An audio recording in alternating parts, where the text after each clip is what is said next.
Okay, everybody, let's go! Division 1, the playoffs, the end of season tournament. We have the arm wrestlers going up against Team Synergize. So on the left side, in our best of 5, this is Garden of Terror, our starting map. We have Kankeli on Medivh, Kulzar on Rega, Millie on Diablo, Punisher on Tigers. That's a fitting name for the hero.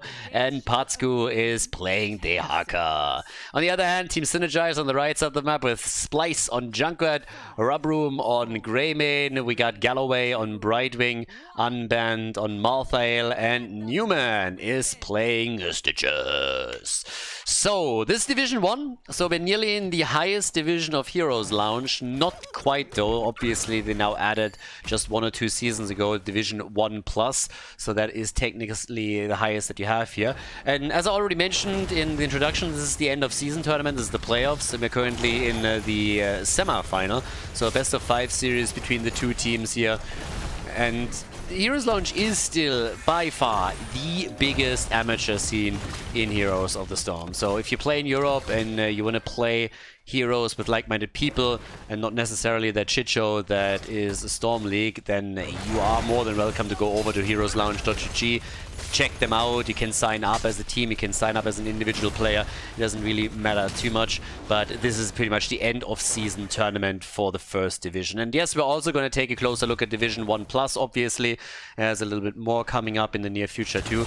But noteworthy already that in game number 1 we got Medivh, and we're going to keep a close eye on his stacking progress on the baseline and see if he can maybe be taken down.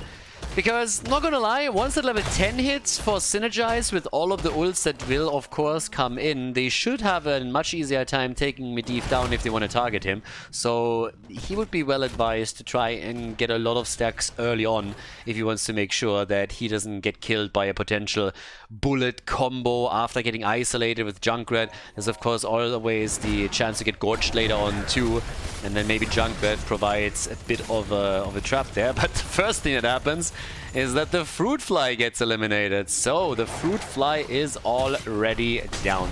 Talking about fruit flies, I mentioned before we actually got some merch by now. So if you watch this on YouTube, there's a link in the description where you can check out the shop, and if you want to channel your inner fruit fly, then some of the motives there should definitely appeal to you. So if you want to have some fruit fly merch, check out the link in the video description.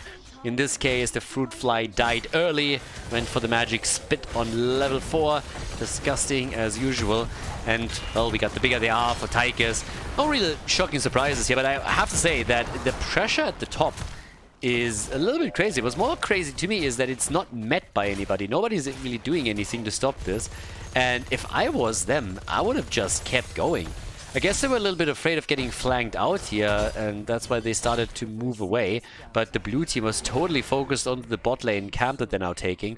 Not really sure if that was worth it, because they lost a lot, and after a bit of hesitation, some of the red team's players have restarted to focus in on the fort at the top, and now dropped it down to 50% HP. That's a pretty successful push, especially since the camp at the bottom of the map is likely going to be defeated by Junkrat. He's even playing it super safe by just staying back a bit for now. We're also looking at Medivh in the, Mephisto in the mid lane. So yeah, he's ghosting around there. By the way, talking about Mephisto and Diablo, like, they announced Diablo 4 right now, and I'm already a little bit worried. So I pretty much have already said that I'm pretty more or less done with Blizzard after all of the shit that they pulled off the last couple of years, after the way they treated Heroes of the Storm players. Nice trap, I like it! But he gets out after all, gets dragged, and Stitches is down. So yeah, after all of the shit that Blizzard pulled off the last 4 or 5 years, Blizzard is pretty much, in my eyes, done. But while I will definitely not do anything in regards to esports with them anymore, I was interested in Diablo 4. I grew up with the Diablo series after all, and I am totally willing to check the game out. But now I also heard that apparently outside of you paying 70 euros for the game, which I'm fine with, they also have now a cash shop in the game as well on top of that. I'm not necessarily opposed to it, but I haven't really heard what the cash shop is for. If it's simply for cosmetics, it's fine. But can you imagine if they actually want you to pay 70 bucks for the game, and then they also put some pay-to-win concepts into the game itself, into the cash shop, where you, I don't know, have to pay extra if you want to enter a certain dungeon more than a certain amount of times per day or whatnot. Like, the greed of this company shows no bounds. Apparently the collector's edition for Diablo 4 doesn't even include the game. So, yeah, it's just shameless at this point. How the mighty have fallen. It's so sad. It's ridiculous. But for now, the mighty seem to be the blue team, because we got 2-2-0 in regards to kills. And, well, at least one seed over to synergize.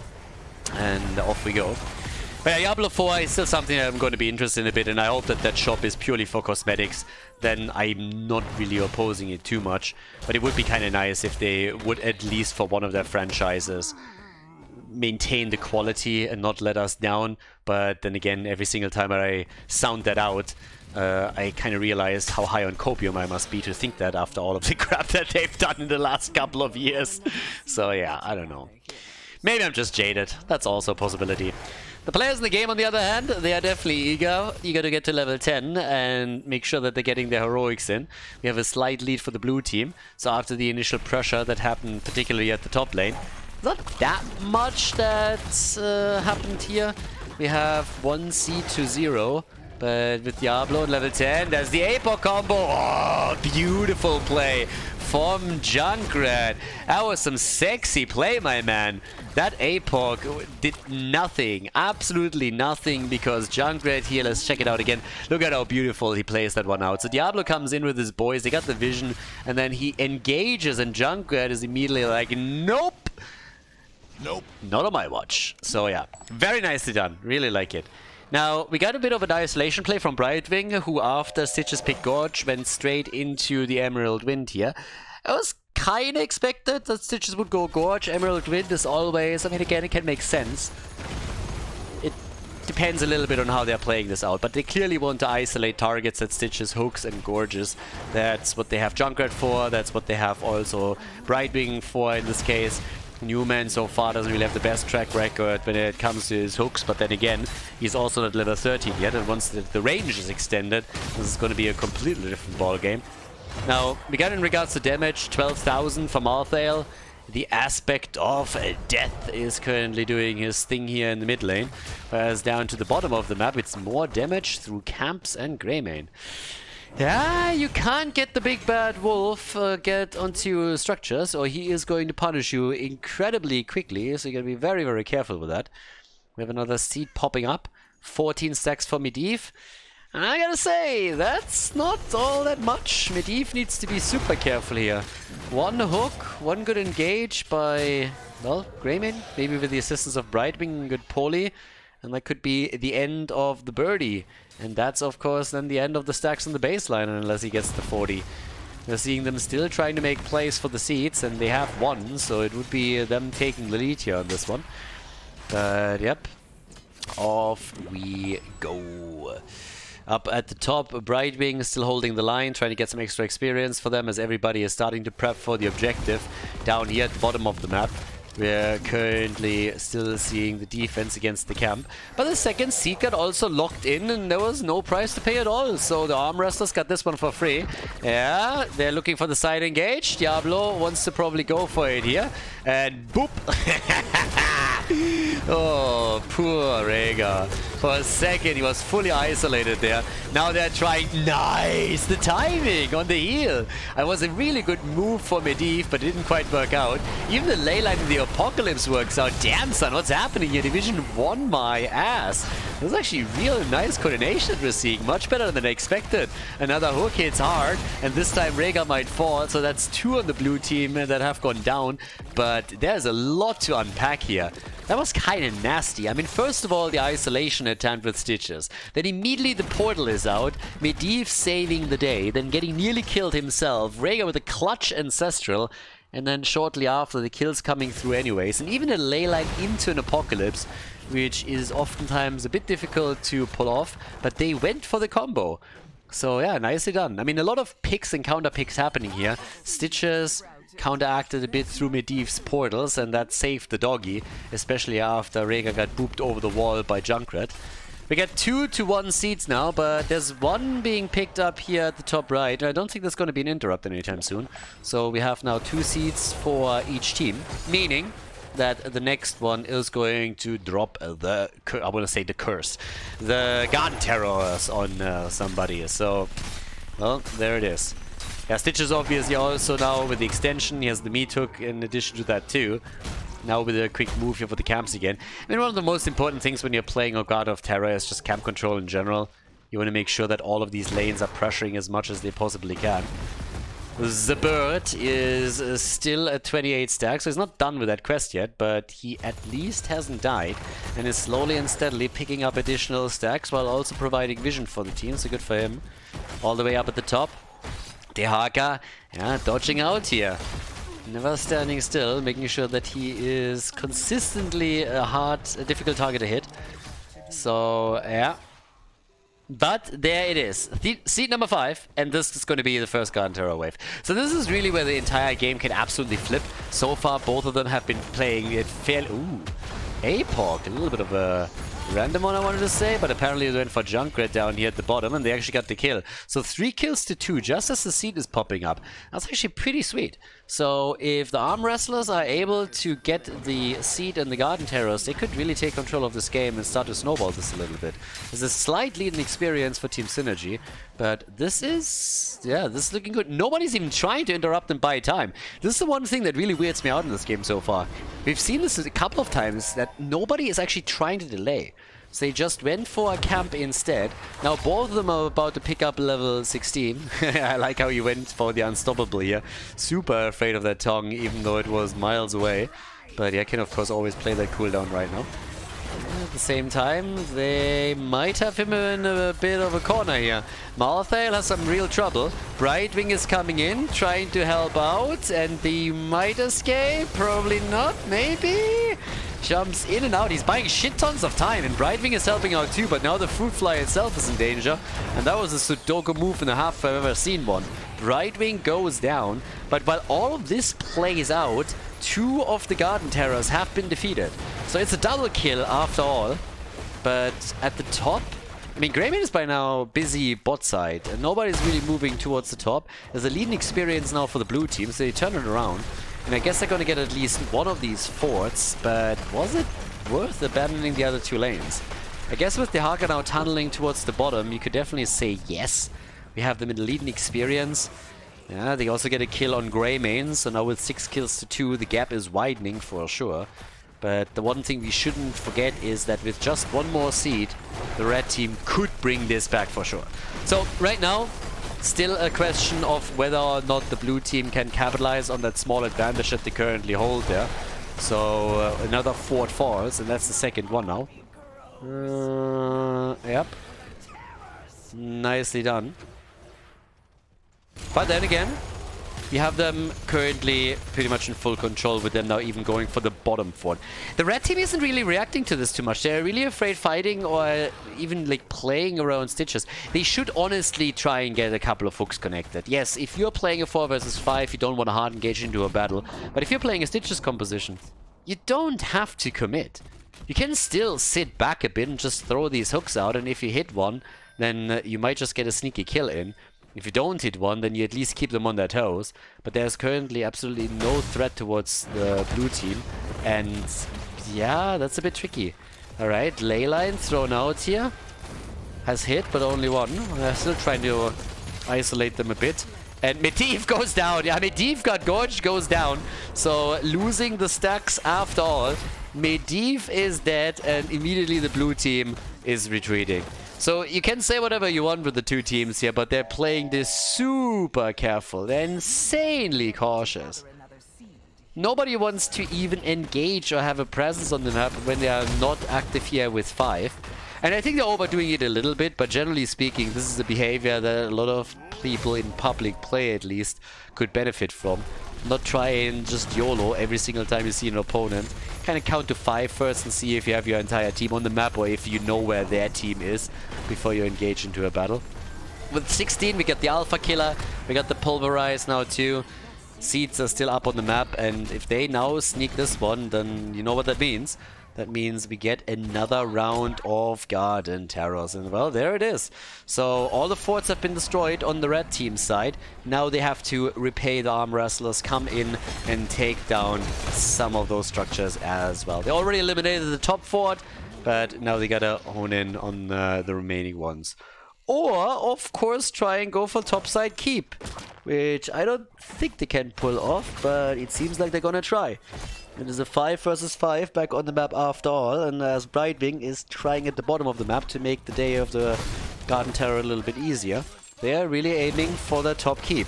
Now, that's a bit of a ballsy strategy, considering that the blue team is nearly on level 20, so I'm not quite sure if they really have the window to make this happen. But, yep. There we go. We got this one, should be defeated quickly. They were even trying to chase a bit. Again, they got the level 20 advantage. They're slightly ahead here.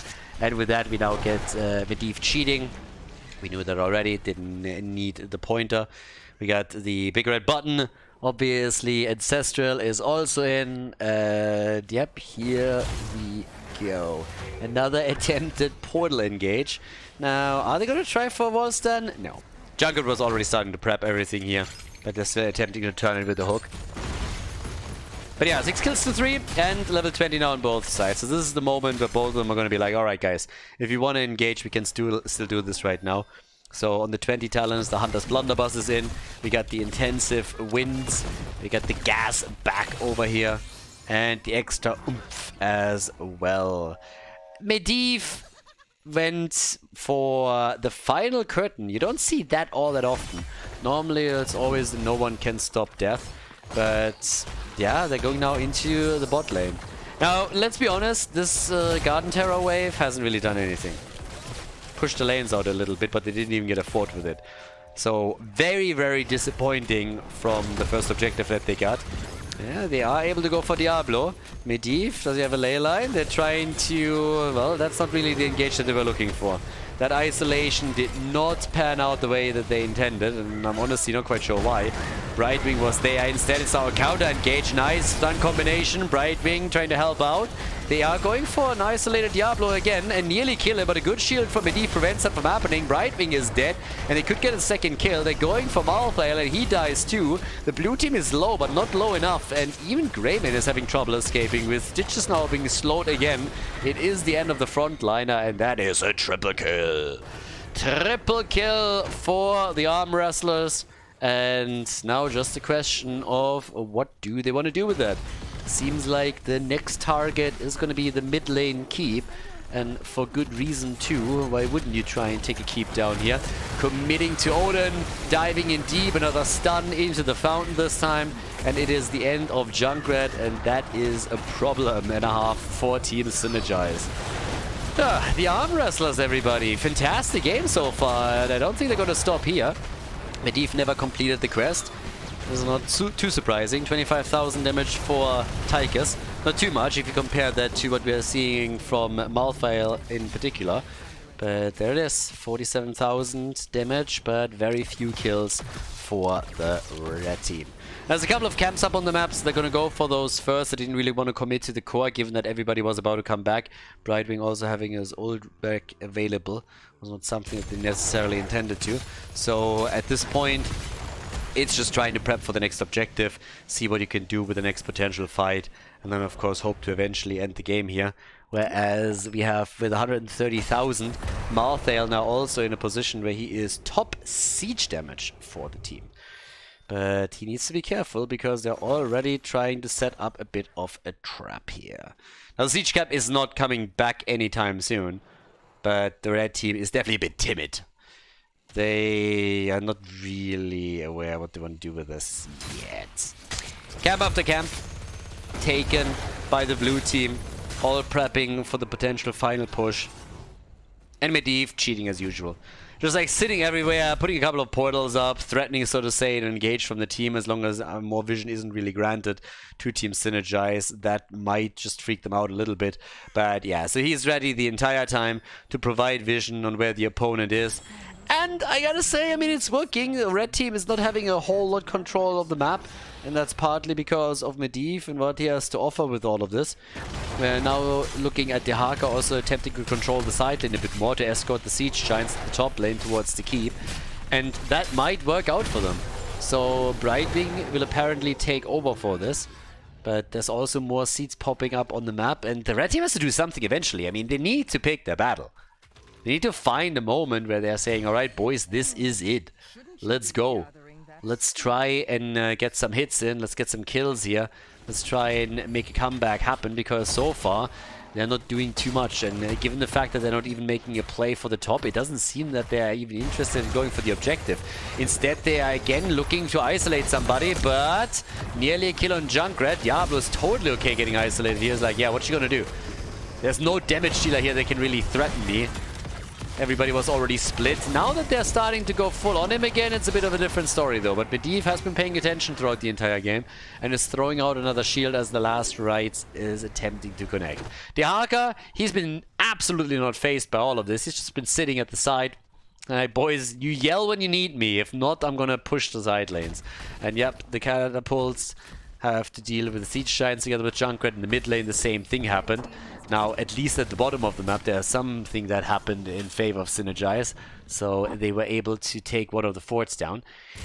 But it will come down to the next thingy, to the next seed, I suppose. So once that it spawns down here, which is going to be in 30 seconds, we're going to have a battle for it, since it will be the third one for the blue team. So this should actually be the fight.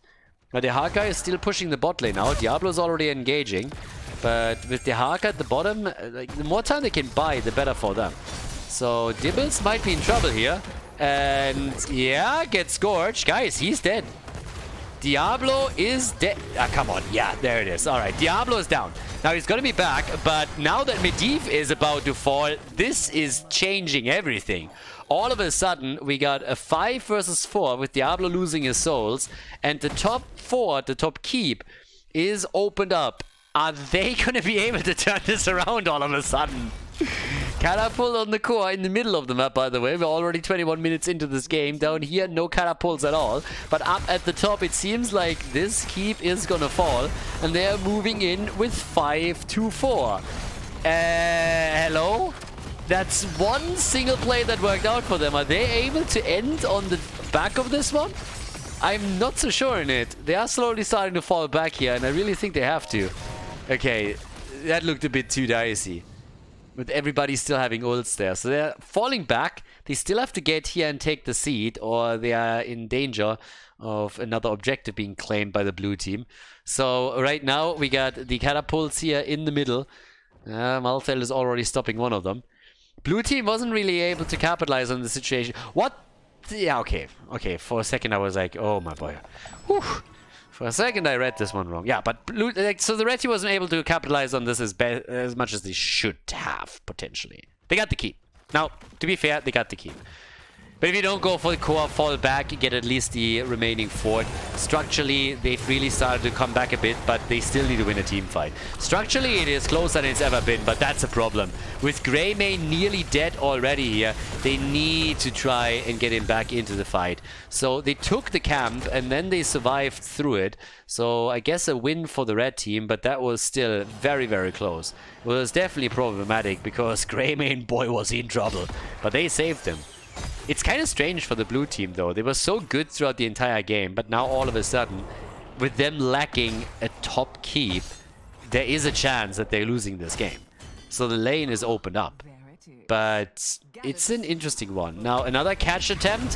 Here's the drag. They go for stitches. Diablo, he's the one that gets scorched all the time. So they really are not afraid of getting him. Nice move with the helping hand here. I like the synergy that they're now showcasing all of a sudden here in the late game. So Brightwing is ready, isolates them away, the helping hand comes out, and they are good to go for another fight. But we have, of course, another seed up on the map, and nothing has changed in comparison to the previous one. If the blue team takes it, it's another objective for them. And while the fight is happening, there's a siege giant camp at the bottom of the map. Now that should help to propel this a bit forward. But yeah, there's the drag, and Malthael is dead. Malthael has died. Now they're going for Junkrat. He's also down, and that's a 5 versus 3. Siege Giants at the bottom of the map are still alive. This is going to be a Garden Terror wave, and this might just be the end. With 12 kills to 5, it's looking pretty good for the Arm Wrestlers. They're twisting some arms over here as we got the Siege Giants eliminated, but doesn't really matter considering what's happening. I mean, it's kind of funny, by the way, if you think how far these sideless have been pushed out. Both of those Garden Terrors are spawning right over there. But with only 3 defenders, the move for the core is inevitable. So this is where the blue team is starting to make their stand. They really want this one. We got 50,000 damage by now for Odin. I have still no idea why you can pull him off Odin, but yeah, it is what it is. Off we go. The core is falling down to 80, down to 60, dropping to 50% after the shields have been removed here. And this is game number 1 as the Arm Wrestlers take the lead in the semi-final at the Division 1 playoffs. Nicely done. The blue team with the lead at the best of 5. Before we head into game number 2, make sure that you subscribe to the channel if you haven't done it yet so you don't miss out on any future content here on Khaldor TV. Game number 2, we're back. The Arm Wrestlers against Team Synergize. On the left, we got Kelly with Junkrat, Kulza on Stukov, Million Mirrored in this time, Punisher is still playing Tychus, and we got Patsku on Blaze. That gives us a 3 out of 5 StarCraft characters. Yeah. Definitely a theme here. On the right side of the map, we got Team Synergize with Splice on Urel, Rubrum on Sylvanas, Galloway is playing Malfurion, can follow up on the hooks that we're gonna get from Stitches. Newman is playing him again, and Unbanned is this time playing Mephisto and rocking the unyielding power on level 1 as he aims for the Skull Missile build. So, nothing has really here changed. We have a 1-0 lead in the best of 5. This is the semi-final, the Division 1 playoffs, the end of season tournament of HeroesLounge.gg. Keep in mind, Division 1 is not the top division in the Amateur League. That's actually Division 1 Plus, which we're also going to visit. But for now, it's all about Division 1 and what they can pull off there. Now, as it stands, we have with level 1 the 3rd wind in. We also got the low blow. Yeah, low blow going for the lurking arm build. And Urel immediately met by a quick hit here. So, yeah, here we are. By the way, while we're doing this, some of you that actually watched me live on Twitch, they might have seen this, but I played in a tournament with some of the Heroes boys. So there was an influencer tournament with Fangs. Fangs is a new game. It's a little bit a mix between like a traditional MOBA and Battle Right. And it's honestly really enjoyable. It's kind of fun. It's free to play and currently in early development. So if you guys want to check it out, I can heavily recommend that. Playfangs.com. At the beginning, as all of these games, it's a little bit difficult to get into because you need to learn what all of the heroes can do so that you first of all know how to play them, but also know how to play against them or what to expect. But if you're interested in something like that, then definitely check that out. So playfangs.com. Was very happy, by the way. I played it with Nagrom, with Dequaza, and with Dainu.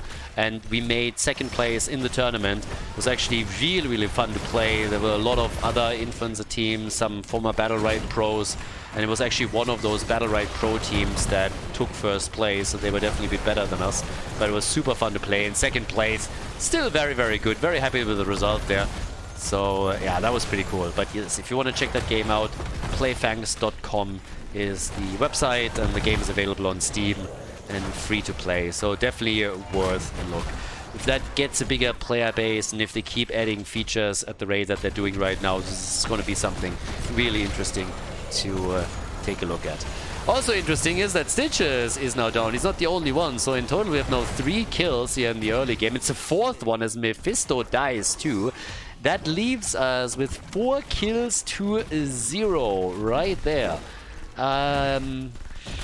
Yeah, that's a little bit of a rougher storm in the early game. I gotta say that game number 1 seemed, generally speaking, fairly even. There were a couple of phases where one team or another looked to be a bit stronger, especially around the first turn-in and the Garden Terrors. The Arm Wrestlers did very well. But right now, that's a 1-level lead and 4 kills to 0, which is kind of crazy. So the interesting part on this one is, of course, that it is Towers of Doom. And it seems that the team that is ahead on Towers of Doom either loses or is all of a sudden forced into a very weird situation where the other team makes a comeback and they have to fight tooth and nail to maintain their edge. If that's going to be the case here as well, it's a different question, but it is an exchange at least in regards to the shots fired. We have a 2-1 trade in favor of the arm wrestlers this time with the first objective phase. Currently also we got the bigger they are again, we got the reverberation, and yeah, so far so good. Level 7 is in, and that gives us this time the Dirty Trickster.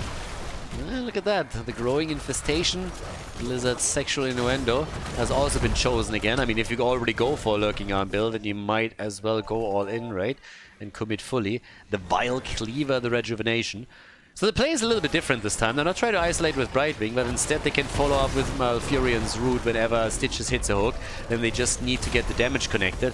They also have Arrow that they technically could try and employ either with Sylvanas, unless of course they want to follow up with even more CC and get the mind control in. So that could happen. But as it stands right now, the red team is already playing in a more defensive position, a bit on the back foot, and they have to rely on these hooks and trying to get some sneaky kills in. At this point in time, it's fine because they're still on even talents, but if they cannot get some kills, then we'll likely see an early level 10 and maybe even another altar phase in favor of the arm wrestlers, and they are getting more kills as it seems. Nice attempt here. They nearly saved him. They nearly saved Mephisto, but they weren't quite able to make it happen. That was close. It was a really nice move. I like it when Stitches players are properly using Helping Hand, and this was a very nice move by Newman. It wasn't enough to get a kill, and he's going a little bit deep for my taste here, so yeah. Was in trouble there for just a second. Urel is now moving in too, apparently trying to go for Muradin. He's still trying to hop away here. Hop, little dwarf. Hop, hop, hop. And Muradin, he goes down. He gets his beard tweedled a little bit, and that's the end of him. So with that, Galloway gets the channel, and that equalizes the points on the core. Now they're still behind experience, but that was a sweet little move.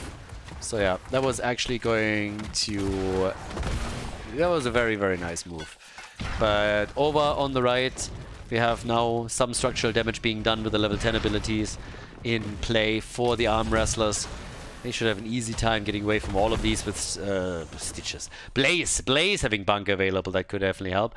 And what do you know? Look at our boy Junkrat. After the Dirty Trickster, we got the rocket, right? Yep.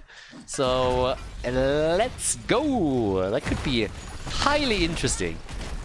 That's something that was played in NA for a while against Deathwing. So Deathwing was a very common pick for quite some time. And what NA did is they played the rocket ride against him because he can pretty much not dodge it because he's just so fat. So yeah, that was a pretty cool thing. You can always argue was it really worth it or not, but I can definitely tell you it was super interesting and kind of funny. So they had their counter that they pretty much ingrained in their own meta. But right now, the arm wrestlers, they already pop Odin here. We got 5 kills to 1. They're pressuring the bottom bell tower a bit. You always want to get the bell tower control here. Nice hits by Mephisto too as he unleashes his own ult. There's the rocket, right? Muradin is still dead, so that didn't help him at all. And what do you know? That ult didn't really do anything for them, so they split well. But at the same time, Urel jumping in deep has to pop her ult. It was for a second trying to isolate another hero so that they can get another kill. But it's still 5 kills to 2. Another quick stun, the follow-up with a lurking arm. Alright, Newman. He's low, but he's still Gucci. And another hook is also missing. But I like that the red team is now pressuring this more. Now they're doing definitely a lot more work here. We got all the way up at the top Mr. Splice doing his thing. The GOAT. Whereas over here in the middle, the next altar is about to be channeled. They're stunned. Nice. And they get the kill. Stitches dead. Yeah, Snitches get Stitches. So he's down. And that's the 6th kill for the blue team. The arm wrestlers still doing well. They have also the opponent now down to 28 points on the core. But yeah, level 13 soon for them too. And you can definitely tell that they are applying more and more pressure at the bot lane. Now the whole idea of converting the bell tower is, of course, first of all, you have an easier time taking your opponent's core points by channeling altars, but you're also in a spot where you can then push some pumpkins through the bot lane and damage the core that way. But they're overdoing it slightly. They're losing Tychus as he's a bit too far out, and the same is true for Stukov. So Stukov goes down, and they're not even stopping there. They want another kill, and they're going for Muradin. Muradin gets hooked, gets gorged, Jirel goes down, but as long as they take the dwarf down, that's fine. Yeah, Junkrat gets some damage in, not enough to threaten Sylvanas, but at least this time it was not a full air rocket, so he was able to get some damage in.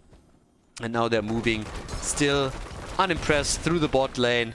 The red team finally in a position where they can do some structural damage themselves. They take the wall down, Junkrat has moved towards the top, so they're already realizing that they potentially are losing something down here.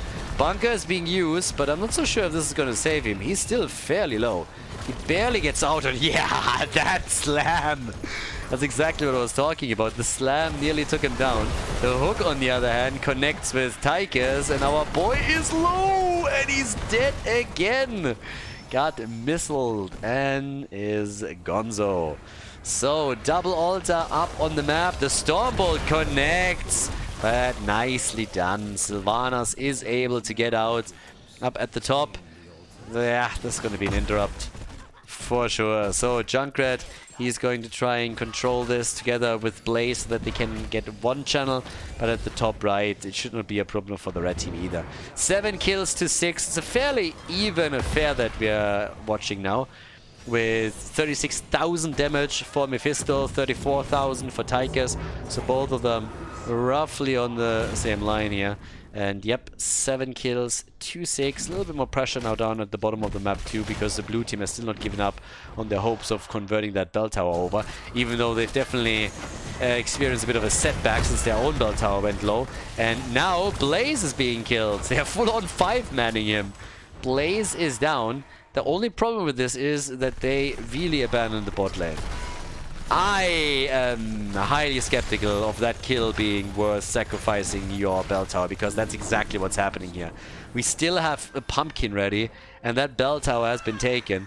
Now they're even trying... I mean, they're trying to dodge everything. There's still a hook. Gorge is ready. Not being used, though. He didn't gorge anything. So there's an arrow, but they still get a kill. Stukov is dead. If they can get another one, that would be fantastic. Once more, it's Junkrat is trying to get the rocket right out here, but with another hook and another hop, it's the end of Muradin, and now they can possibly take that bell tower and make it a 4 versus 4 situation again. And this is all happening just before the next triple altar phase is spawning. Even Tychus has now been killed, which means that the blue team has fallen behind. We have right now level 16 talents in play, 10 kills to 7. So Synergize has taken the lead on all of this. We got them with Pulverize on 16, both teams on 16. But this is a very, very odd spot to be in now. Now the red team is, with the help of Sylvanas and that minion wave, going to try and take this one back. Actually, I'm lying a little bit, because Sylvanas doesn't really give a shit. She's instead just moving into the mid lane and leaves the bot lane up to Stitches and Mephisto. But it's a triple altar phase now, and once they take this one, it's going to be a 5 versus 3 bell tower situation, which means that they can definitely close this gap and overtake them a bit. Because so far they're still behind, but this is an easy double channel. That's 10 points off the opponent's core with no problem whatsoever. Shots fired, another 3 are hitting over here and another 5 on the left. That leaves us with a slight advantage for the red team. They're a little bit ahead now.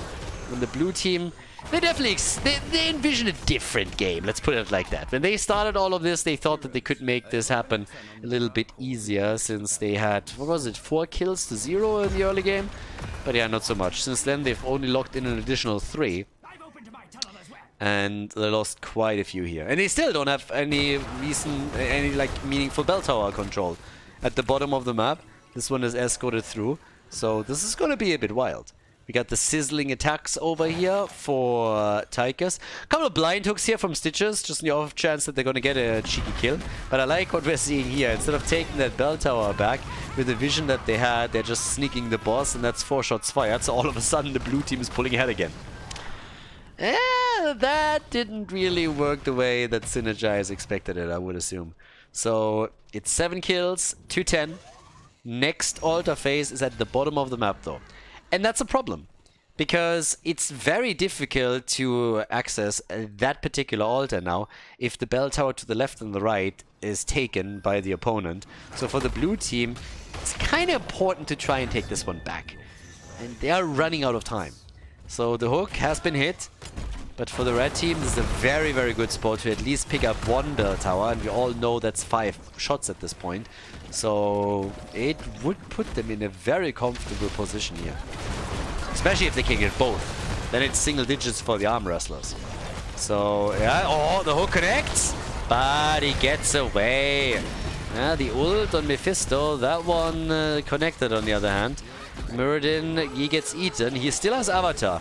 He still has Avatar. There's the counterplay attempt. Avatar is being used. Dirty Trickster, another hook. And Muradin is dead. So is Tychus. And well, so's Blaze. Didn't even use the bunker in that situation and just said like, yeah, well, whatever. One of the altars has already been channeled. Seems like at least Stukov survives. But boys, girls, this could nearly be game. I mean, they're already starting to move into the mid lane in the hopes of taking another bell tower. And if they get all... they could technically get all of them. Malfurion is now moving down to the bottom of the map. I guess he's going to delay the channel just by a bit. He's going to wait so that they get at least 6 shots. That puts them down to 7. There's no boss to be taken, but yeah, there's the channel. So it's going to be 6 shots fired. And they have a chance to just come up here and maybe open this one up too. But either way, even if they don't do that, that's a massive step towards a victory on game number 2. 13-7 kills, 16-7 on coin, and you have a 2-level advantage with level 20 talents.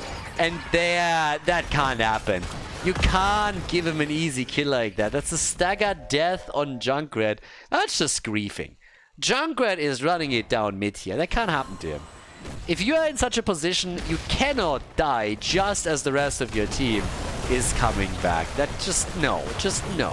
Muradin is immediately YOLOing again, so is Tychus. I'm not quite sure if they're just ending intentionally or if this was unintentional, but that's another 3 shots fired, and all they need now is one single move. So that looked a little bit fishy. I mean, Muradin not even trying to use his avatar, so either they are just fat fingering their keys at this point, or they just went like, yeah, well, GG next. Which I don't think should happen, and I highly doubt did. But it looked a little bit weird. Blaze not using his bunker earlier. I guess he didn't want to sacrifice the cooldown. Then the last engage Muradin never popped this ult in the first place. So obviously, you know, a couple of gorges involved there too. But I think they could have done a little bit more with this. But either way, as it stands now, this is looking disastrous, of course, for the arm wrestlers. I mean, we could very well go to game number 3 on a clean slate between the two teams with a point for each side. Newman at the bottom of the map, still zoning them away, and it's again worst case scenario. If this one gets channeled, it's over, and what I said earlier is still true. Both of the altars, both of the bell towers, the one on the left and the right, are incredibly difficult to access. That's why they're trying to YOLO in like this, but as you can tell, they're losing Tychus right off the bat, so now it's a 5 versus 4. You don't even have your main damage dealer anymore. That shove didn't do anything for you either. Junkrat is dead too. It's a full-on YOLO, and it's game. I mean, shots are fired. There's only one remaining as the Pumpkins made it through with Junkrat and Stukov both dying. That's only leaving the front line, and that's a 5-man team wipe as Splice goes for the channel, ends the game, and we are headed to game number 3 of the best of 5 series, yet the semi-final with a 1-1 score between the two teams. GG.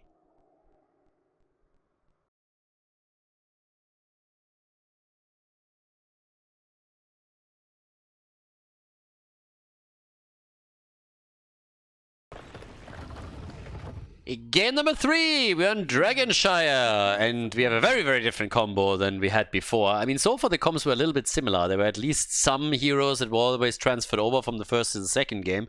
But now you're looking at the arm wrestlers on the left with Splice on Jaina. We got Rubrom on Genji, is already completely different than what we've seen previously. And now we're jumping straight into Tyrael plus Kharazim and Hogger, played by Newman, Galloway, and Unbanned. So that's going to be very interesting, especially around level 10. There's a couple of different options on how they could play that. We have on the right side of the map Synergize with Cools on Lucio, so you can definitely speed around a bit. Millie's playing Diablo, we got Patsuko and Blaze, Punisher on Sylvanas, And Kankeli is playing a Zarya. Wait, did these guys sneakily change sides? They did, didn't they? Look at that shit. They tricked me. They tricked me. The arm wrestlers are actually playing on the left this time. Alright, so Synergize swapped with them. Teams sometimes do that. It's like a caster check or something, like I don't really know. But it's mainly happening in, you know, like in the lower leagues, like in tournaments that I organize. Teams by now, they definitely know that the iron hand of the admins are going to rule and they know which side they have to play on. But apparently those rigorous rules are not being enforced in Heroes Lounge. So, as it stands right now, we got that little problem fixed. So again, arm wrestlers on the left, they are the ones that play the Zarya composition.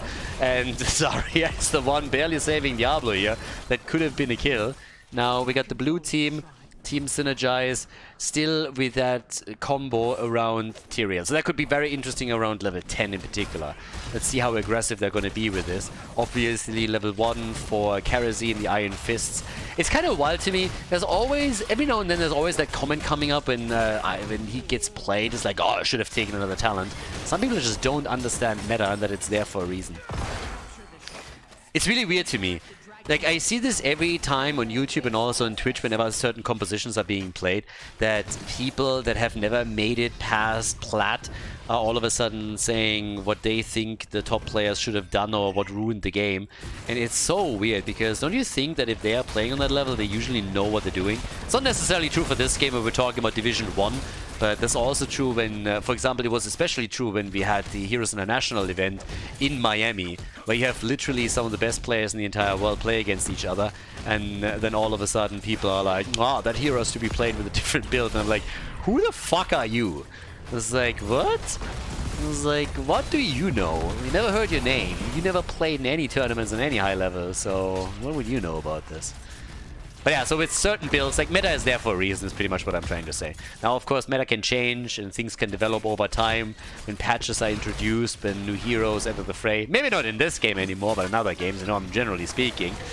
I know, that one hurt, I know. I kind of apologize a little bit, but yeah, that one was mean.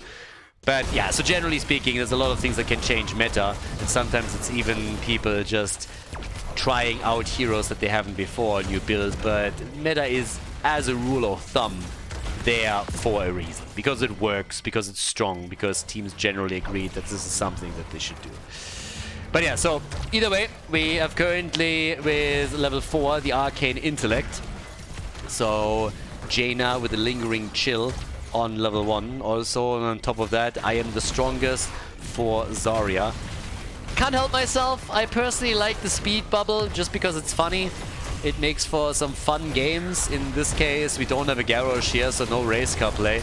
But it would still have been interesting to see that as aggression. But they are playing around different talents here, trying to make that work for themselves. So here comes Genji with the quick zip after Tyrael died. They at least get the counter kill. And Diablo didn't have the soul stacks yet, but the fight isn't over with that. They are still making another move for Lucio, sorry, for Genji in this case, who got the heal. It's a 2 versus 3. Now we have Sylvanas coming in, and Genji is able to make it out. So, yep, we have 2 kills to 1. It's getting really dicey down here, so they are making some big plays right now, eagerly attempting to lock in the control over the shrine. With Zarya now falling, the blue team is once again pulling ahead a little bit. But yep, there it is. We got Team Synergize with the first little move for an objective. Immediately shut down by Blaze, but it also forced him away from the top lane. It comes at a cost.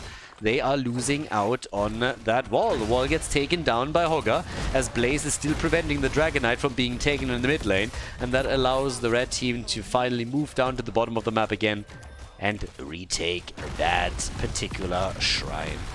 So, with that, we now have at the top some significant damage done. The wall is gone, and even the fort takes some damage. And that's the price they paid. That's the price that the red team paid to prevent the Dragon Knight. That's the reason why Blaze had to move away. Now, Jaina's still a bit low in the middle of the map. We currently have another little move here for Tyrael. He also went by now on level 7 into the Swift Retribution. We get the Ice Flurs now in for Jaina. And all the way up at the top side. We still have Blaze going up against Hogga in that little 1 versus 1 that they've been playing out the entire time. Zarya, by the way, with the explosive barrier over here. So still trying to empower Diablo a bit as he makes the approach into the opponent's middle. They are hitting level 10 though, so the blue team is about to hit their rogue abilities and the red team is not afraid of that at all. As long as Jaina isn't here, that's fine. But there we got the heroics and they are well advised to move away here. We get, oh, the palm! Look at that! No 7-sided strike this time, the palm is in, so is the ring. Yeah, X-Strike, and poor Diablo is completely isolated and gets murdered here. Even Tyrael went for his ult. I'm not sure if that was really needed, but they all committed and they got the kill. Now, the red team finally able to pick up their own heroic abilities. Full-on bubble for Genji.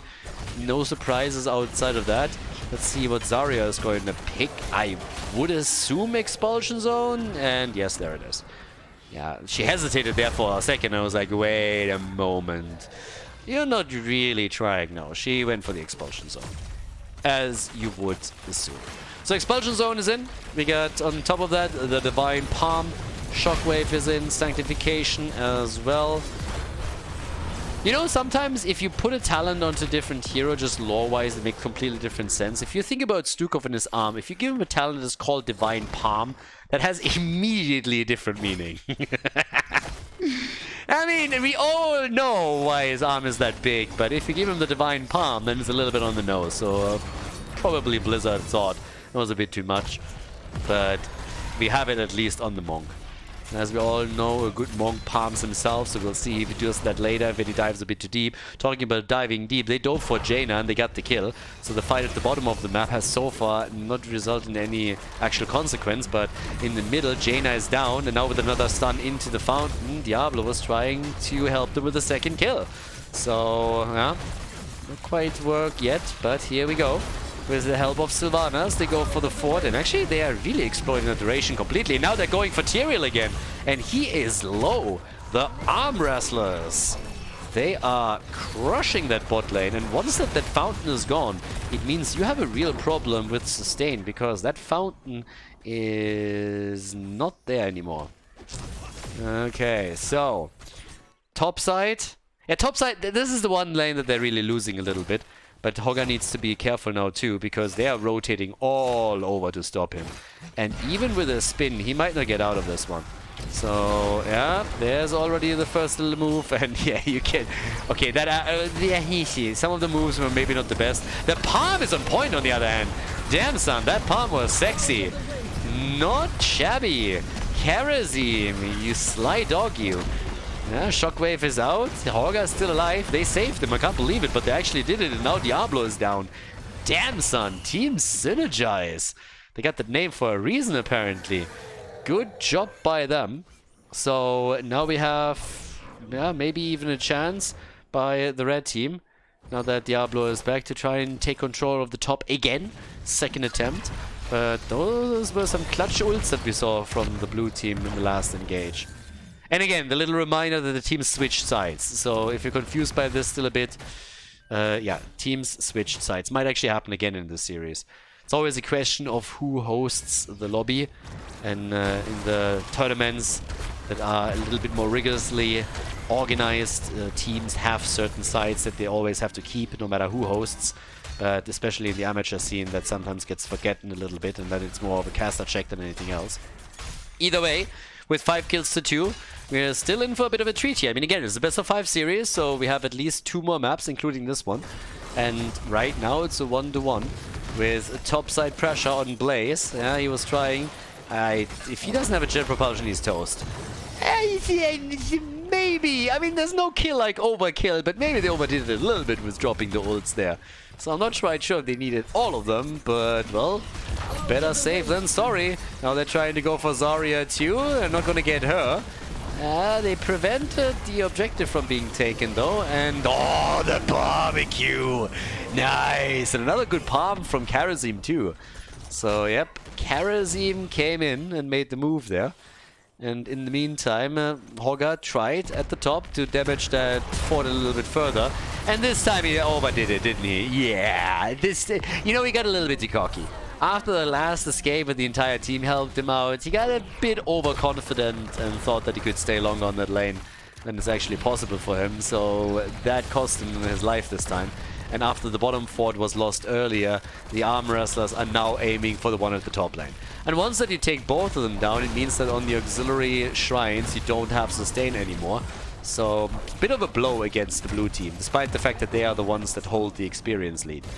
Down at the bottom of the map, Partsku kind of sniffing out what's going on over here, but nothing that they can do about it. But we are going to get the first Dragonite. So the DK is in, and now it's all about trying to get some value here. Use those abilities as best you can, try and not immediately YOLO the hit points down. You don't have to swing that axe too hard on the structures. Just simply staying alive with the Dragonite and using the Dragon's Breath is usually already a step into the right direction and a bit of a win here. But if you can do that or not, that's a bit of a different question, because most Dragonites, they kind of have this right-click thing where they just think they have to auto-attack everything. But in this case, they're engaging as a team, and you can see he's dropping the hit points quickly. There's another 40 seconds left. They're going to get that fort, so that's going to be great for them. The entire outer ring of defense of the blue team has now been obliterated, and he's going to be able to use the Dragon's Breath in another time or two. So yeah, get some damage in. Should have maybe waited for the next minion wave here, but still, they're looking good.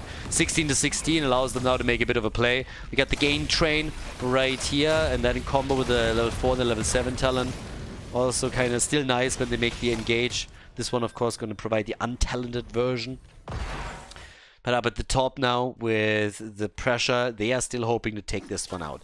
Because at this point, the fights over those shrines are not really going to be too fair, since one team can always fall back to a fountain and replenish some hit points and mana, and the other team can't. So we got 25,000 damage for girl Sylvanas, whereas Genji is looking at 33,000 right now. Still a bit of an experience lead here. Camps taken by both teams. But those catapults are also slowly starting to become a little bit of a nuisance. So the best lane to equalize the pressure a little bit from the perspective of the blue team is definitely top. Where that's only, I mean, how much is this? 20% left on the hit point bar of that fort. But down at the bottom of the map, the fight continues around those camps. Yeah, one hit with the Ring of Frost. And here comes the bubble from Anduin. Shockwave hits 2. He should be able to save them. Maybe not. Diablo's down. What a move again. I mean, these palms, honestly, that monk is going through some hardcore Shaolin training, apparently. That's the third palm in a row that he's now absolutely hit on point. Pretty respectable here. They're not giving up on this one. Synergize is fighting. They're clawing their way back every single time they fall a bit behind, but they still need to take some structures down. They still haven't taken any. So despite the fact that the arm wrestlers are now losing a few more heroes, they're still doing a very good job in regards to structures. Now Shrine is activating too. The catapults, as I pointed out earlier, started to become more of a problem the longer the game lasts. We're already 13.5 minutes in. Now that camp is taken. And they're now down at the bottom of the map, trying to take control. Blaze at the top, didn't waste too much time there. So they don't control that shrine yet, but they are more interested in forcing a team fight down here before level 20 is being hit by Team Synergize. The Numbing Blast is in. We also got the Reflect for Genji. They're rotating over once more. And I gotta also say that they're actually keeping Jaina kind of safe. It's pretty alright. I mean, she hasn't played a flawless game, has died twice, but 37,000 damage puts her in the driver's seat when it comes to hero damage. And she's been doing a very, very good job, especially, of course, after the quest completion and the ice block were available to her. So when they get that control over any hero with a good shockwave or a Ring of Frost, then she can always come in with a lot of burst. That's exactly what she's trying to do. Yeah, Galloway over here with the pleb horse. I mean, there's no excuse for the poverty horse. A lot of players are looking for an epic and unique mount that they can use. Very few have it.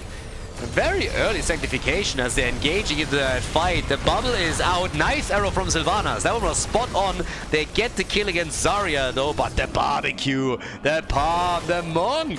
Yeah, he's actually getting away here. And in the meantime, Blaze, he doesn't care about the team fight whatsoever. He just said, boys, you know what? I want to be a big-ass dragon as well. Holger was attempting to take control over the top shrine and couldn't get it in time. So, yep, a little bit of an ass-kicking by the DK here. The Dragon Knight claimed it's not going to do too much. They're lacking level 20. They don't have Zarya on the map, so he's not going YOLO on this one. He's just going to try and clean out some minion waves. The main goal of this was to prevent the blue team from taking the DK for themselves. That was the main idea. They already had a hero down. That was the best thing that they could do. Dying now, not really what you're looking for on the other hand. Hellgate, yeah, okay. So he had Hellgate, had to use it, but was able to pull it off, so it doesn't die. That was important. You don't want to stagger any deaths in a situation like that. Jaina, she's the one with the AoE to take the catapult down. Bubble has been upgraded into the Bossa Nova, and now that Zarya is back, they're also making a bit of an approach. This is for the lead. This is for the lead in the best of 5. Now, this is a tournament bracket without a loser's bracket, so single elimination bracket, you lose, you're out. Which means the team that takes this series makes it to the grand final of the Division 1 playoffs in Heroes Lounge. 8 kills to 4 right now. Yeah, still a play down at the bottom of the map for another camp. And Jaina, she's finally done with this. She's like, alright guys, alright, I'm going to take this one. Eats a couple too many tower shots maybe, but yeah, they definitely want this one and they have vision at the bottom of the map, so she's not in any real danger here. Moves out, 1-4 down, catapult pressure is going to be equalized at the top, but it's about what's happening at the bottom of the map now, because the arm wrestlers, they are clearly looking to get a bit ahead here. They have Sylvanas, they have the camp, but they want to use the both as a combo to break through at least, and if they can get a kill, maybe even go for the keep itself. I haven't really gotten anything so far yet.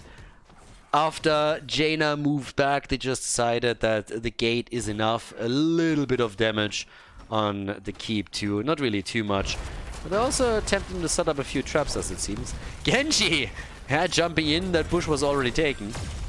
Blaze with a very slow reaction here, to be honest. Genji jumps in and Blaze just looks at him and is like, hey dude, what are you doing here? This is my bush. He actually didn't want to... He didn't try to flank the player or anything. Blaze just had to take a massive shit and he wanted to go somewhere private, so he grabbed some toilet paper.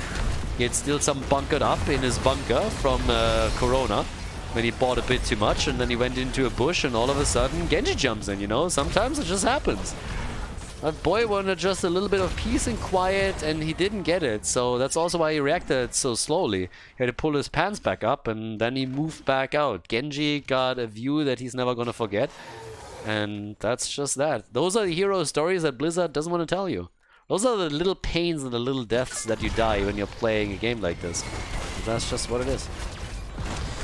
So, level 21 on both sides. We're 18 minutes in. And the blue team is getting some headway. I mean, that's the second fort that they've now taken down. So 2 forts eliminated. Trying to make a move maybe in the middle now as well, but at least we are getting some fights. Because now the red team is trying to force the issue here. Can they take it though? I mean, everybody here has so many tools to get away on the blue team. Blue team is so mobile. I mean, outside of Jaina, pretty much everybody has the mobility to jump back out and try and make a couple of moves there. So yeah, it's nasty. It's absolutely nasty. At the bottom of the map, again, it's the Ring Around the Rosie play where they're all trying to just take the control of both of the shrines, but it's more about the rotational plays than anything else. But this little Bermuda triangle that we have over here could lead to another big fight. Splice has to be very careful. He's the one hero that doesn't have that mobility that is typical to everyone else on the blue team. So Team Synergize, they're of course looking at that front again. They've already taken Diablo out a couple of times, and here they come again. 8 kills to 4. Big wave at the top, by the way. The longer this fight lasts, the more value that wave is going to get. Ring, ding! And that is a hit. Blaze is down, and they might get more. Sorry, Diablo's down. Diablo's down, but he's back. He lost his souls, but now Zarya's dying too. Nobody in the blue team is dropping. Instead, it's Blaze that's dead. So is Lucio. Jeez, Luis. Barbecue, nice! But everybody's still alive. It's insane that Jaina survived all of this, but they are still able to get away here. They need to send somebody to the top though, because that's 2 catapults. That's way too much here right now. So Jaina is finally coming in, but for a few moments it seemed that they could lose something here. Which didn't really happen, but they haven't gained anything yet either. So it's 12 kills to 4, but they still need to get that Dragonite. And that top keep is taking some damage. Jaina is waiting for cooldowns, so a little bit more damage on the keep, but they're fine. More time needed to be bought. And that's a bit of a risk that Sylvanas takes, but she doesn't take it in vain. They take control of this one. No Dragonite for the blue team. As long as they don't get the kill here, this is actually an interesting situation, because it might be that all of the kills that the arm wrestlers had to endure just now didn't even lead to a big advantage for Team Synergize. They are still in a spot where they have... I mean, okay, they have camps that move through the bot lane now. So that can be annoying if there is a push happening. But they also got Sylvanas that can deal with it.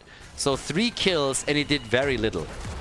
Now you can always argue that at the moment when it happened, the arm wrestlers, they had more map control and they lost that now. They lost that push power at the top that could have resulted in it keep falling. But Synergize wasn't able to do as much as I thought they would be able to. I thought outside of just defending the top lane, they could pick up at least the DK here, but that wasn't the case. So this game is by no means over. There's still a chance for the red team to come back. We're still looking at a potential team fight to end the series.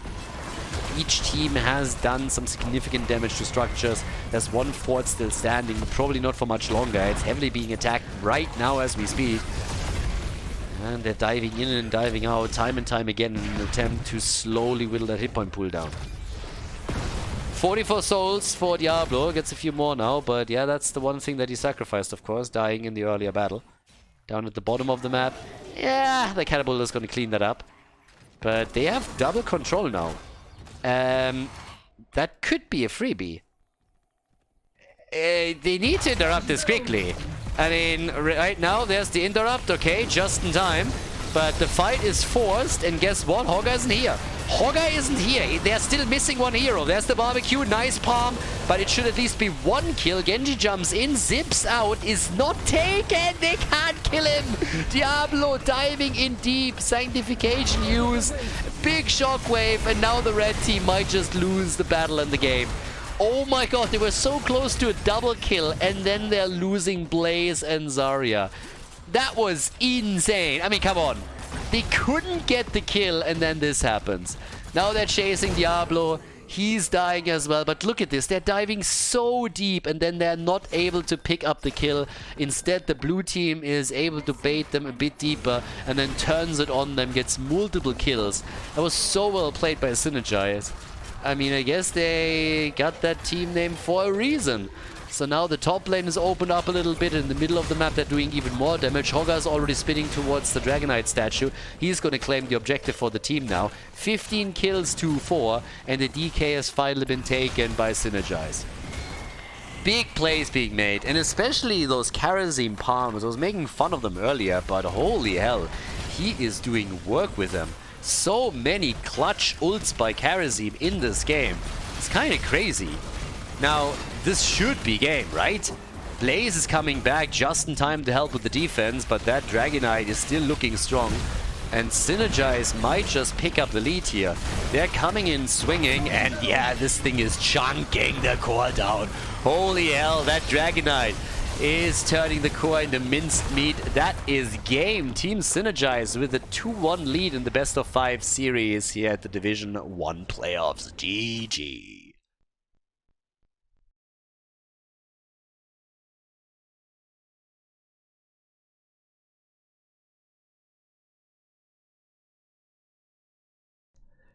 Game number 4! So they didn't pull a fast one on us this time. Synergize stays on the left. And they went for RAGNAROS! Alright, this is getting interesting. The blue team playing RAGNAROS. And we are on Alderac Pass. So this is map number 4, the first match point for the blue team. And dare I say it, This is a map where you could actually play Lava Wave. Someone called him the shittiest ult in all of HeroesLounge. Nah, it's not that bad. But yeah, Lava Wave typically sucks. You want to go for Sulfuros. But here, I would not hate it too much. So we got Rubber on Greymane, we got Galloway on Ana, Newman on Muradin, and Splice is playing Falstad. On the right side of the map, the Arm Wrestlers with Patsku on Sonya, Cools on Brightwing, Punisher's playing Genji, Junkrat played by Kankeli, and Miley is playing Diablo once again. Yeah, Junkrat in the house. I don't even know what to say. We got on level 1 the Engulfing Flame, and RAGNAROS is in here. Die, insect. So, we'll see if we can take a couple of insects down. There's definitely one on the red team. We got the Fruit Fly once again. Yeah. RAGNAROS is actually kind of a fun hero. Like, he was played in the past a lot to just slow down objectives that the other team would grab by him using his trait and going on to protect a fort or a keep. So that was actually pretty neat. But yeah, this could be pretty interesting. You know what should actually happen? You'd have something where if you get a nano boost with Ana and you nano boost RAGNAROS and he has Lava Wave, that the Lava Wave all of a sudden damages structures too. That would be cool. If you could boost his ult so that it does damage to structures. You would of course have to balance it out a little bit so that it's not too OP. You don't want to have something where you just need to use it twice and the keep goes down. But it's sacrificing 2 cooldowns, and if you're willing to do that, like 2 ults to big cooldowns, and if you're willing to do that, it would be kind of nice if there was some added benefit to it. Or maybe it like burns the ground even further so that when the next minion wave walks over, it takes a little bit of damage. Something like that could be kind of cool. If you're comboing certain ults, you know that you get an added benefit. Like similar to what you have in RPGs when you're equipping multiple pieces of a set, that you get a set advantage. So that would be kind of nice. That's something that Blizzard could have done. That's also how you could maybe make it so that some heroes that are normally not seeing a whole lot of play are becoming interesting as a combo. So many good ideas. And Blizzard never listened. That's how you could get some heroes that never really were played back into the game, maybe. But yeah, it is what it is. The Catching Fire is taken on level 4. We got Sonya up at the top now with the Shattered Ground and the Furious Blow. The Eminem of the Nexus is going full mom spaghetti against Falstad. And Falstad is obviously also a bit of a tricky one, because now with potential Lava Wave and Falstad, you have theoretically 2 heroes that give you map control with just macro control in general. So on the macro play, Falstad alone as a global is already super interesting. And yeah, that would be kind of neat. RAGNAROS gets attacked here, but he's still fine. I can't wait for level 10. I mean, with Muradin, they obviously can also just easily go for Sulfuras, use the Storm Bolt, and then come in, get the Sulfura smash through. Like, you could do a lot with that, but there's multiple ways that they can play this out right now, and it's all a bit of a question of how they want to play it. Now, keep in mind, this is not the best players in the game. We're not going to see these guys in the grand final of the Heroes International, but this is still Division 1, right? So you have some adjustments made, you have some personal preferences that will influence the picks here, but that makes it interesting, especially with that RAGNAROS pick that we don't see all that often. And so far, I mean, he's doing some work here. There's always the Engulfing Flame. He can always try and play around the wave clear a bit with the first objective now up for grabs and teams approaching slowly level 7 talents. We could see a move for that too. That leads us also to a boomerang for Falstad. We have RAGNAROS going straight into the hand of RAGNAROS here. So not going into a full Engulfing Flame build, which I could have seen with the style that they're playing here too. Ooh, Muradin! I kind of like what they were trying to do here, but it's still working for them. They still get the kill on Brightwing. It didn't quite work out with the comp attempt that they were envisioning, but they still made it happen. So good on the blue team, good on Team Synergize to move in and drop the Fruit Fly the way they did. That's a kill against Brightwing at the right moment in time. Allows them also now to take that camp down, since it's still the golden rule of all direct pass, that whenever you play here, you want to be as diligent as you possibly can to take down these nulls whenever they respawn, and that gives you pressure in the middle of the map here right away. So, Ana is in, and yep, nobody making a move for the camp yet. That wave clear is actually pretty sexy. The Engulfing Flame can be very, very nice to take these lanes down. And Brightwing already in a bit of trouble, but she's not the only one. Seems like RAGNAROS, might have bitten off a little bit more than he can chew. And yep, that's it. RAGNAROS got wrecked. So Junkrat the one with the final blow here. What is it with these pleb horses, by the way? Don't you guys have a unique and epic mount? Like, come on. I'm sure you got something very unique and very epic somewhere in your inbox. And Newman, yeah.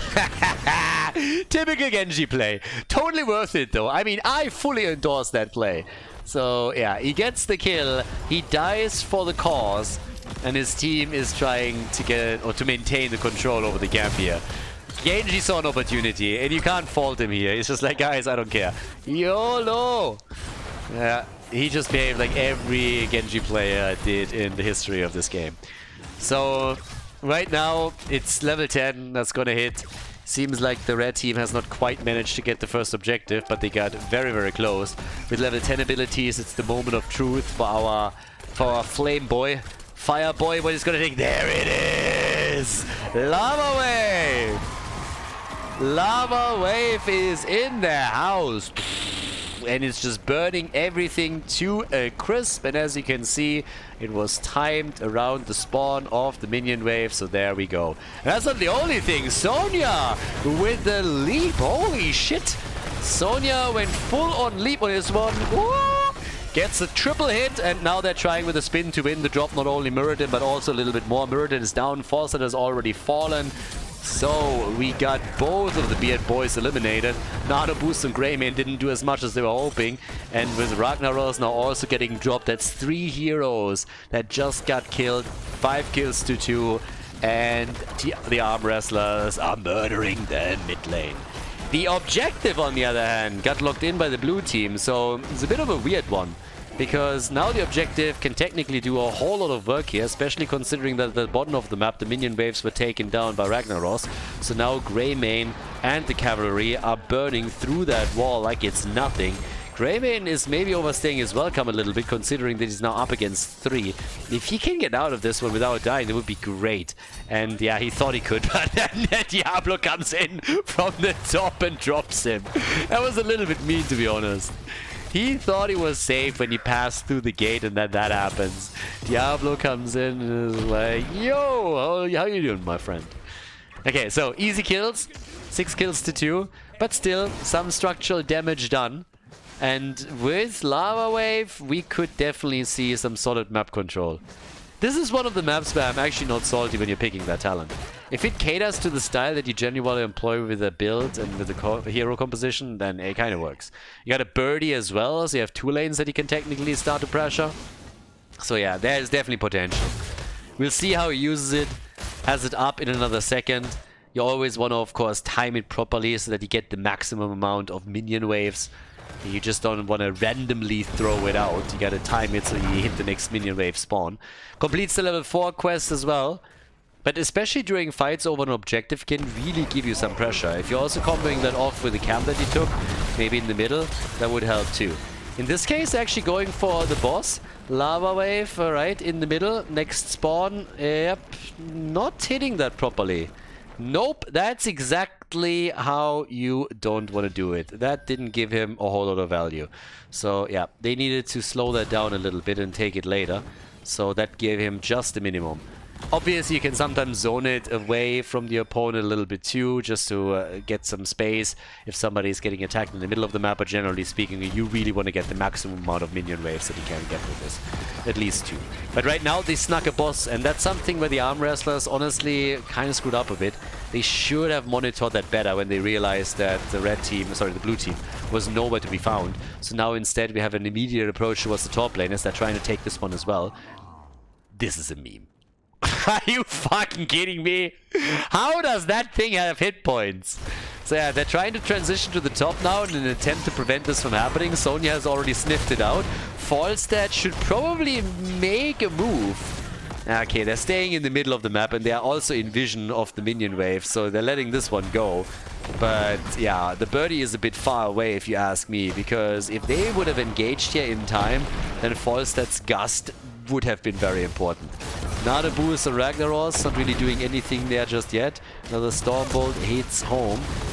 And Diablo is getting fully body blocked too.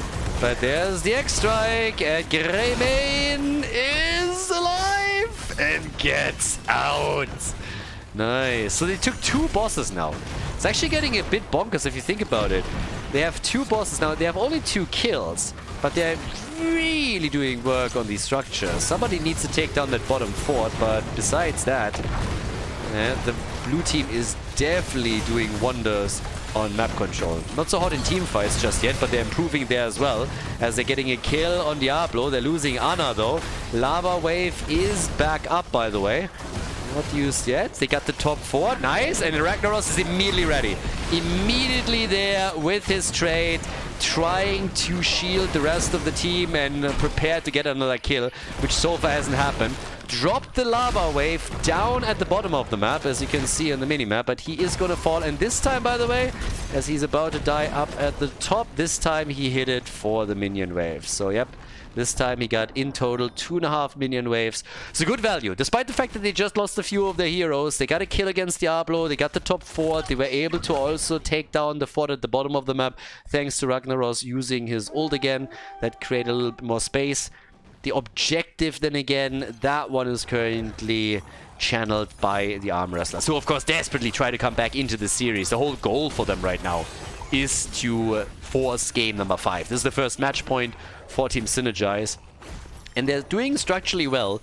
They have to just be careful that they're not falling behind too far when it comes to experience, and yeah, the kill count is obviously a bit of concern there. So, yeah, channel. This one has been stopped. Instead, they're now making a play for Genji, who they nearly took down. Yeah, there's another quick Riptire. Alright, still controlling this nicely. Catching up in experience too, so yeah, good for them. As long as they're even in experience, it's totally fine that they're a bit behind in kills, because let's not forget, they're ahead in structures.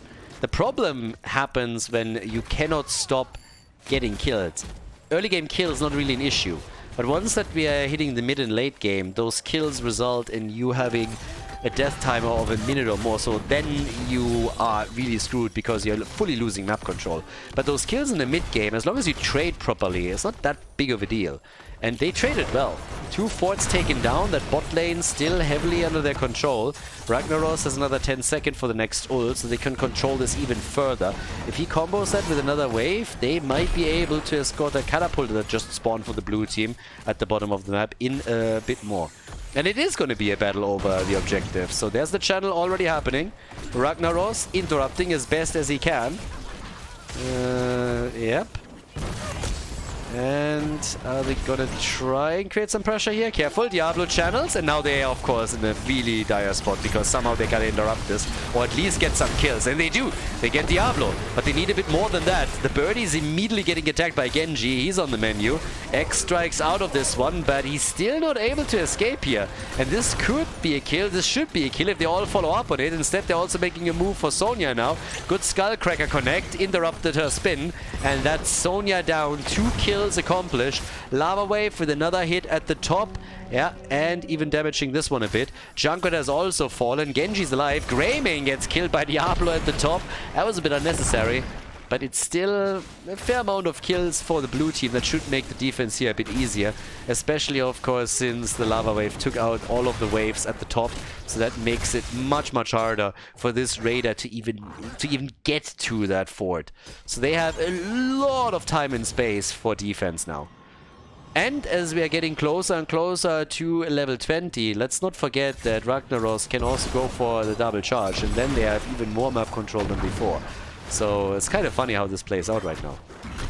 The kill lead is still there for the arm wrestlers, but they are waiting for Junkrat to come back. You can really tell that they have a hard time capitalizing on the Raiders because they just don't have enough heroes on the map. They're playing a very aggressive style with Sonya also picking leap and then trying to jump in with X-Strike, with Sonya. They got the blink heals. There's a lot of mobility. Diablo initiating with the charge too. But once they are committed, it's tough for them to get out, but they are getting their kills. And that's what's really the big concern. 100 stacks for the level 1 on Mirrodin, by the way. His baseline completed, 65 stacks for Falstad.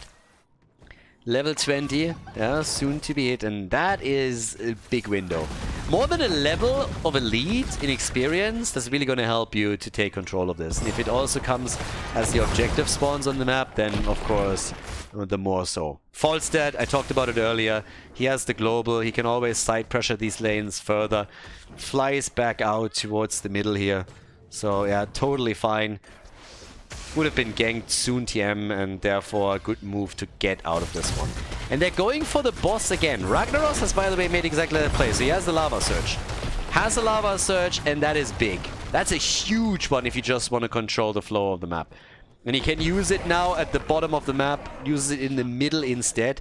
And keep in mind, in the middle they now got these nulls. And that's something that I said earlier is going to be important. So yeah, this is already going to be burned down. And this is going to be a push for that fort, and Brightwing knows that too. Each team has taken a boss. RAGNAROS still has a wave that he could use, and could use that at the top, could use that at the bottom, but those nulls are already doing damage. So yes, structurally there is a lot of pressure now on the arm wrestlers. They gotta deal with that a bit, but first they need to get their level 20, and then their best way to deal with the situation here is to get another team fight that they force onto the blue team, and then take him down there. And with Ignore Pain, Sonya has a bit more survivability than she previously had. Objective is up though, and that is now a problem, because the arm wrestlers really need to make a move for this. But that's really where RAGNAROS plus Falstad are gonna shine. Because now you have two heroes that can help you on those side lanes, and it's very dangerous for the arm wrestlers. They have to split their forces pretty thinly if they want to deal with all of it, and they pretty much can't. So now the bird at the top already active. RAGNAROS could time it around the next spawning minion wave down at the bottom of the map. Even in the middle. Yeah, using the trade already. Yeah, getting the hits in and a few more interrupts. Up at the top, Falstad, he's in trouble. Stay maybe a little bit too long. And here comes in the mid lane another wave. So he goes for the lava wave here. That's burning this one down completely. And another wave that just spawned, another minion wave, is also going down. Which means that this camp is again pressuring that fort, and this time the chances are that this is gonna fall. And he has another charge that he can easily use either at the bottom or at the top. And once Hellgate used by Diablo as he comes out. Falstad with the ghast. Diablo in trouble, and he's dead this time for the full duration. The fort in the mid lane has already fallen. Brightwing is about to go down. Falstad has also died, but they got the counter kill on Junkrat. Genji barely makes it out. RAGNAROS with another lava wave up at the top. They go for Sonya, they get her too, and that's a disaster for the red team. This is match point for Synergize, and it might be the final map. In the middle, the fort is already falling. Lava wave doing wonders at the top too. Another keep that is in trouble down here at the bottom of the map. They have absolutely no problem whatsoever to take this down within seconds. They can easily transition into the mid lane too, taking another keep. The one at the top is also losing hit points. Full-on control over the map with the lava wave, with Falstad. They win the final team fight, and now with two of the armor shields removed, they not only go for the kill on Genji, but also start to take the core down. A 3-1 victory, everybody. Synergize is pulling it off here on the final map of the series. A 3-1 victory over the arm wrestlers as the red team drops out of the tournament, and Team Synergize moves on to the grand final of the Division 1 playoffs.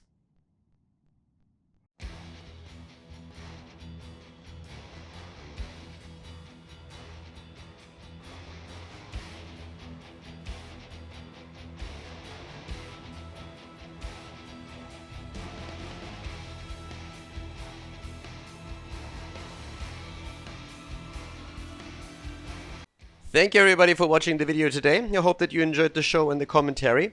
And keep in mind that the spoiler protection that is going to run for the rest of the video is made possible by all the support on patreon.com. So guys, if you want to support my work, if you want to help me start new projects and keep the spoiler protection in place, please consider heading over to patreon.com/Khaldor. There's also a link in the YouTube description, and check that out.